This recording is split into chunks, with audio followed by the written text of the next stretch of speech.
All right, I figured out a few things on this transmission. This is a CD009, comes out of a 350Z Nissan, and like the early 2000s, I believe, they still sell them new. So Michael was able to get one from Sandy Sansing. I told you earlier that he heard Michael's story, and he reached out to Michael and said, hey, we'll give you whatever you want from the dealership. And so Michael's like, I want a CD009 transmission. And so they ordered it for him, and boom, there it is. So so what we're going to do is cut this bell housing off. We're going to take this throwout bearing out, which is simple, and this throw rod, or whatever this thing is called, it's a clutch rod or something, I don't know. We have a new one. Michael ordered an upgraded one, and it's funny because I'm not sure what the difference is. This is a heavy duty, and so we'll, you know, it looks the same to me, but this puppy was 200 bucks from somewhere, and it's a heavy duty version, but they look identical to me, so I don't know. Anyway, we're going to use it. So we're going to cut this housing off, and I watched the video a couple of times, and said and actually there's a core, I can return this for money. So this is gold sitting here, guys. I'm going to watch out. I can't get into the casing here. It's close clearance here and here, here, and down here. And so what I've done is I've marked the spots on the housing where those spots are. So there, the top, and then of course the bottom.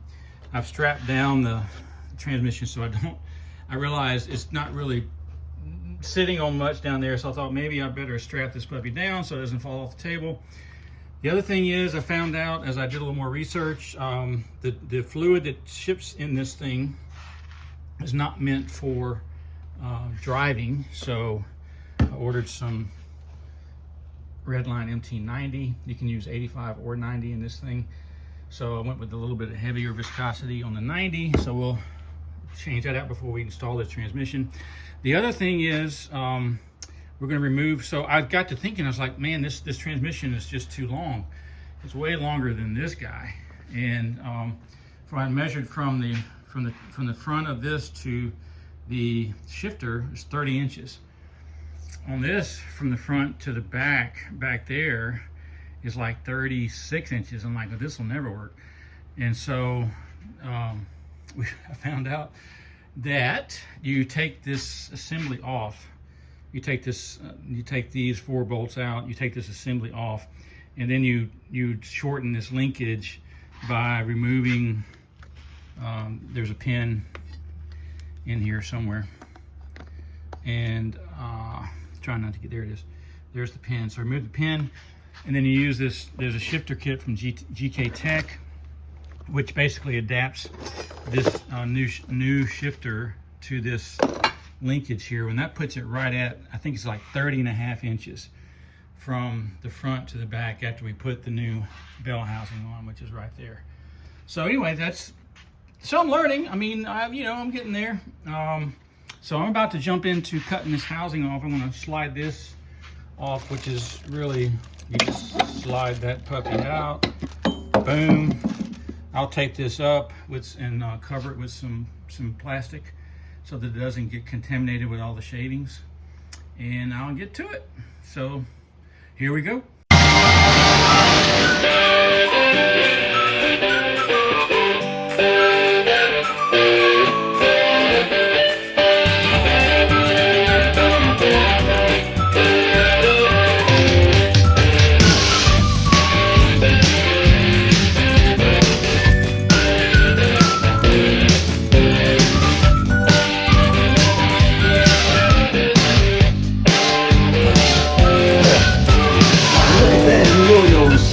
The way you do it.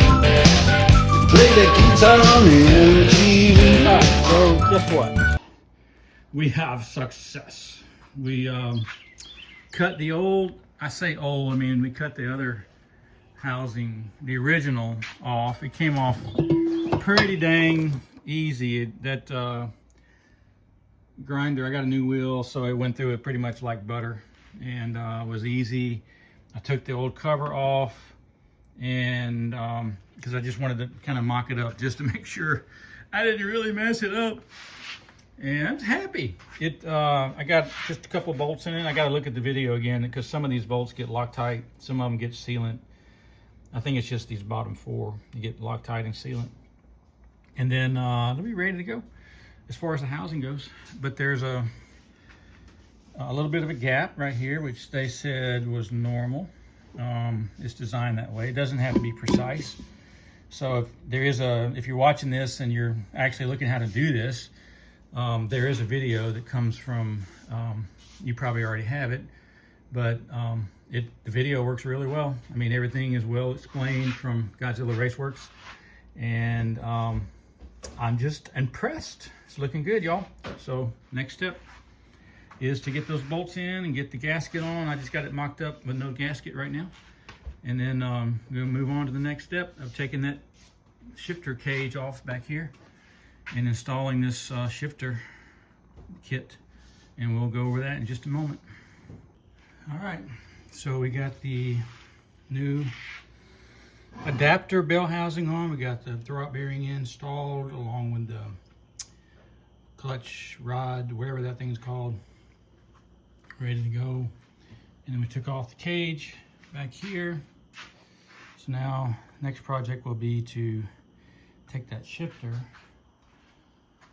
which is over here, and put it, install it. I watched the video and it goes something like that, or maybe it's backwards, I mean upside down. But anyway, we'll figure it out. Didn't go like that, obviously. Something like this, and that'll be our next little project. And then moving right along. It's looking good, y'all. So thanks for joining me, and I appreciate you coming out here with me and hanging out for a few minutes while we did this. It went very smoothly, and I'm really happy with everything so far because we're getting closer to getting this boy, Big Mike, on the road again, and looking forward to cranking her up and getting out there. I think what I'll do is forego the carpet for now because my daughter, Sophia, wants to drive it to her graduation, and that's in about 2 weeks. So I'm thinking we can get this done by then. Don't tell her though. All right, y'all. Got her installed and looking good. So we got first, second, third, fourth, fifth, sixth, and then push it down and over for a reverse. Looks good. So for those of you that are actually installing one of these puppies, follow the instructions. The video is really good. Use the second hole here and adjusted it on the bottom so that the bushing is, it was even. Now it's a little bit high, but that's okay because you got to push it down to go to reverse. So we should be good there. And it's like ready to go. Just got to get the flywheel installed next, and that won't take a few seconds. And then the pressure plate and clutch, and then we should be ready to put this thing back and then see if we can get it all mated up. All right, so we're gonna put in this flywheel today. I just want to make you a little quick note first though. So the aluminum, I've been figuring out, I've been reading and studying and stuff, is a very tight fit. So this recessed ring here goes around the crankshaft output on the engine. There's a protrusion on the engine crankshaft output, and so this, if you put it in, if you try to just mate it up, it will not go on. So what I'm going to do is take a heat gun. It's not a blow dryer, but it's an industrial level air heat gun. Then I'm going to heat this up to expand this, and then I tried to put it on before, you can see I got some rings. You can see the threads in there that was just from trying to put it on before. And I got to the last bolt and it wouldn't go in because the metal had contracted so that the alignment was off on one of the holes. So that's what I did to the bolt, trying to get it in there. So this time I'm going to heat it up more, and I'm going to go very quickly in putting the 6 bolts in there I'm going to put blue thread locker in there. I'm going to torque these down to 70 pounds. And so that believe me, I was sweating bullets last night trying to get this thing threaded. So I tapped out the receptacle hole in the crankshaft output, and so it's ready to go again. So we're going to try it and see what we get. There's the crankshaft output, and that's the hole that I messed up. I tapped it out. I think we're in good shape on that. And then I'm going to heat up the flywheel and get it to go around this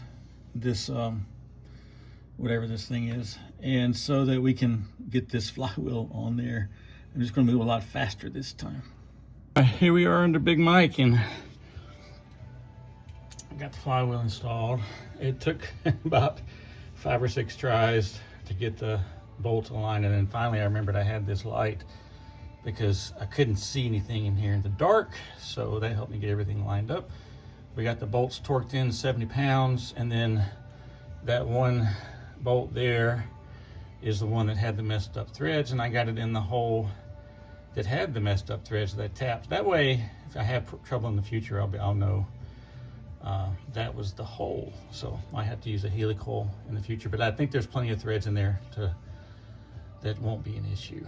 So we're off to the next step. We're going to put the pressure plate on. All right, there we go. The pressure plate is installed. It's a pretty red one. Bolts torqued 15 with Loctite applied. So now we're ready for the old transmission. All right, guys. Next step. It's funny because I thought I was ready to put the transmission in last night, right? So we got the transmission set up on this little jack. It's someone that was borrowed. It's basically an adapter for a floor jack, but it's way too high. That's the first problem. We need about 10 inches more of clearance to use this little bad guy. So I have another jack that's on order. Should be here tomorrow, I think, from Amazon. It's a $90 floor jack that's pretty low profile, so it's going to be a little sketchy, I think, because it's probably straight from China. And so I'm a little, we're going to see what it's like, though. We're going to take it off of this one and stick it onto another little floor jack. And then the other thing, which really hit me hard last night, was out here with my son, oldest son, Vlad. And I was like, all right, let's see if we can stick this transmission in there. He's like, Dad, we haven't taken like a big step. I'm like, what's that? He's like, well, we got to cut the whole transmission mount off the body. I'm like, oh? So I had forgotten that this transmission's so much bigger than the old one that we get to cut this thing out, right? So we got to go all the way around this, all the way around, and cut this entire thing out. It's sheet metal, but it's, it's going to be a little bit of work.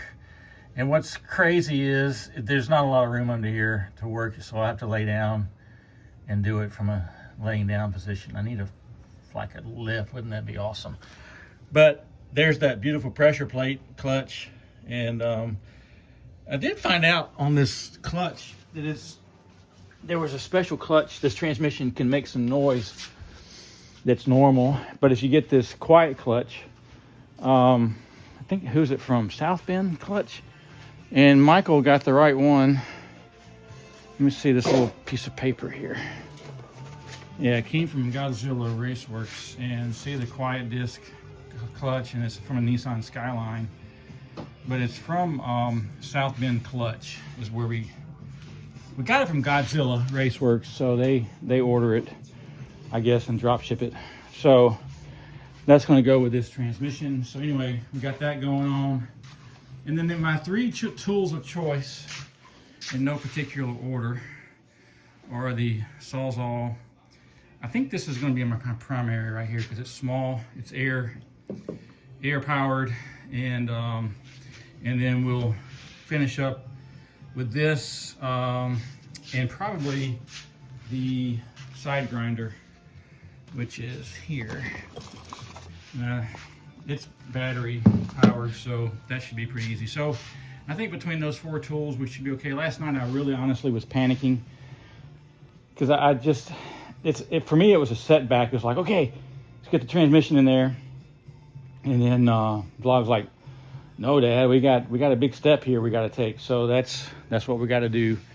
But you know, I also wanted to mention while I had you as a captive audience, something about, you know, people ask us a lot how we're doing. My wife and I specifically, and my kids, how are we all doing with Michael's passing? It's been 15 months now. Well, not quite, 14 and a half, but who's counting? And you know, it's hard. You've lost a son.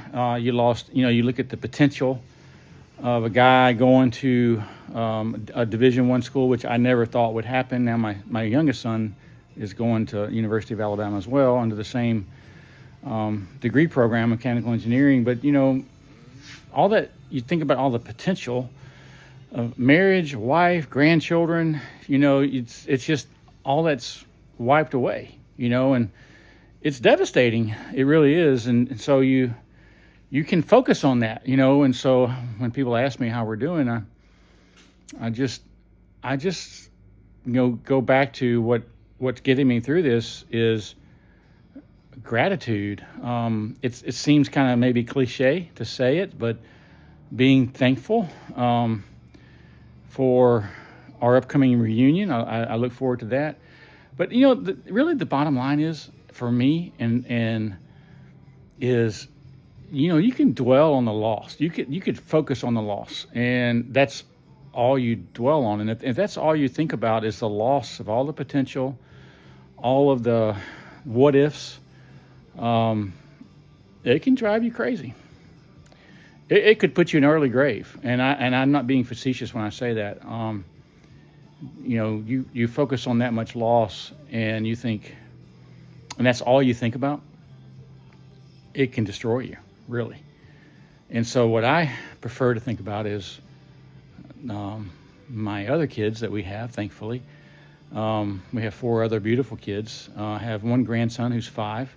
And by the way, he was very helpful yesterday. He helped me put, with his dad, Vlad, he actually put the transmission fluid into the transmission, and he's actually, and I've said it before, he's a great helper. So I love having him out here. And but we honestly focus on what I have. I have a wonderful career with a wonderful nonprofit doing wonderful work around the world. I get to travel and visit missionaries all over the world. I get to be a part of the harvest, as we call it, in the kingdom world, and the harvest of the church, and being a part of that in many countries and visiting families, but also leading a wonderful team of people with our organization and Globe International. And man, you know, I have to focus on those things. I have to focus on giving everything I can to everyone around me, as a father, as a friend, as a husband, because if I just focus on the loss of Michael, it would be a dark place. It really would be a dark place. And so I think, and I still, obviously, I mean, I was crying yesterday. I was just missing Michael. And so it was a tough few minutes, but it wasn't hours, thankfully. It used to be hours. Now it's just minutes. But that's, I think, what we all have to do. We have to be thankful for the things that we have. We have to be grateful. And I get to work on this awesome car, and that we call Big Mike. And even that's hard without Michael to do, but I'm learning to do it. I get to share these updates with you guys, and honestly, that really keeps me going, to be perfectly honest. So let's get on this project with this transmission. I'm not really excited about this, but I'll be updating you as soon as I get that those mount rails out of there. We'll see how hard it is.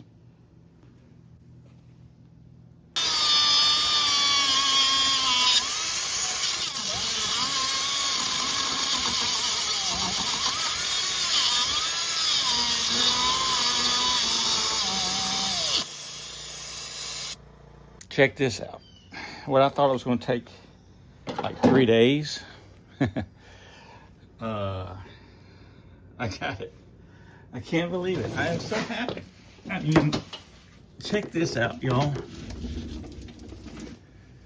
That's clean and done. Boy, I'm so thrilled. All I really use, I use two things. I use this air grinder, and then I use this thing right here. Was massive, the oscillating tool. It cut through like butter. I only used two new blades, and oh dang, I'm so happy. Now I'm just going to touch it up with the side grinder, and we're ready to rock and roll, y'all. All right, we got it finished, y'all. I'm so happy. So those are the two blades I used. As you can see, that one was kind of bitten up a little bit. That one wasn't so bad. I'll finish that with that one. I used some this Herculiner truck bed coating to dress it up and make it all black and rust proof down there. So let's take a look real quick before we sign off on this one. Okay, I'm so excited. This is awesome. There she is, ready for a transmission. We'll do that next, as soon as we get our little Chinese transmission jack, and hopefully it will do the job. So, and I'm so excited. We got about 9 days, T-minus 9 or 10 days until graduation, and we still got to get the console done after we get the transmission, but you know, this is gonna work, I think. I'm not gonna cross my fingers, but we'll just see how it goes. Thanks for joining me. We'll catch you next time.